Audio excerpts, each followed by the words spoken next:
और अब सत्ता की खबर के असर की बात कर लेते हैं। जब सत्ता में खबर चलती है तो उसके असर की गारंटी है, ये फिर साबित हो गया। हमने सबसे पहले 31 मई को न्यूज़ मित्रों को एक बहुत चौंकाने वाली खबर दिखाई थी। ये खबर थी यूपी के गाजियाबाद की, जिसमें हमने आपको दिखाया था कि ऑनलाइन गेमिंग से कैसे धर्म परिवर्तन का खेल चल रहा है। हमने आपको ऑनलाइन गेम के खतरे की धर्म परिवर्तन वाली घंटी के बारे में आगाह किया था और बताया था कि गाजियाबाद में कैसे एक गेमिंग ऐप के जरिए नाबालिग हिंदू लड़के को 5 वक्त का नमाजी बना दिया गया। इस खबर को दिखाए जाने के बाद गाजियाबाद की पुलिस फौरन एक्शन मोड में आ गई और उसने अब उस मौलवी को गिरफ्तार कर लिया है जो गेमिंग ऐप की आड़ में धर्मांतरण वाला खतरनाक खेल खेल रहा था।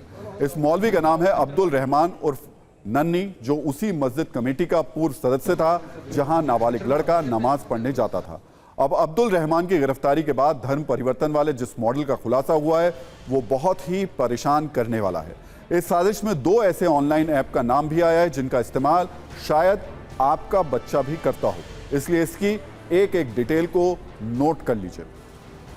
गाजियाबाद पुलिस की ओर से दी गई जानकारी के आधार पर धर्म परिवर्तन वाले इस मॉडल को 4 स्टेज में बांटा गया, जिसे देखने के बाद आप समझ जाएंगे कि कैसे स्टेप बाय स्टेप पूरी साजिश के साथ धर्मांतरण का गेम चल रहा था। पहले स्टेज में फोर्टनाइट नाम के गेमिंग ऐप पर हिंदू लड़कों को टारगेट किया जाता था। इस गेम में जब हिंदू लड़के हार जाते थे तो उन्हें बताया जाता था कि वो कुरान की आयतें पढ़ें।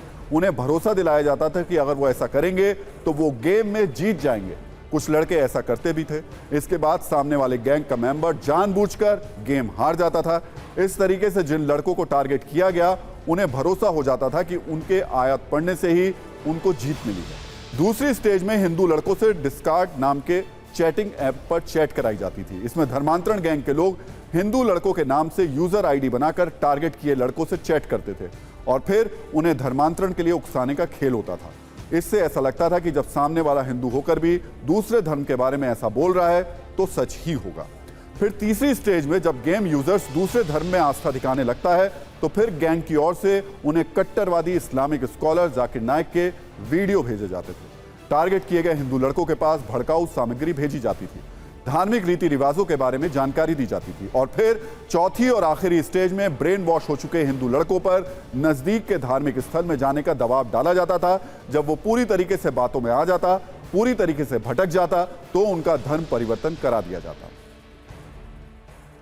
हमने आपको धर्म परिवर्तन वाला जो पैटर्न बताया, क्या आपने उसमें 2 नामों पर गौर किया? ये दोनों ऐप हैं जिनका इस्तेमाल शायद आपके घर में भी किया जा रहा हो और आपको इसकी जानकारी भी ना हो। इसमें पहला नाम है फोर्टनाइट, जो कि एक गेमिंग ऐप है। दूसरा नाम है डिस्कॉर्ड, जो कि ये भी एक गेमिंग ऐप है। इन दोनों ऐप्स का नाम गाजियाबाद केस में आया है। इसका इस्तेमाल धर्म परिवर्तन करवाने वाला गैंग कर रहा था। लेकिन एक बात ये क्लियर कर दें कि ऐसा नहीं कि इन एप्लीकेशंस का इस्तेमाल सिर्फ इसी काम के लिए किया जाता है। फोर्टनाइट एक ऑनलाइन वीडियो गेम है जिसमें एपिक गेम्स नाम की एक कंपनी ने इसको डेवलप किया है। इसका इस्तेमाल साल 2017 से किया जा रहा है और ये गेम अमेरिका और यूरोप में बहुत लोकप्रिय है।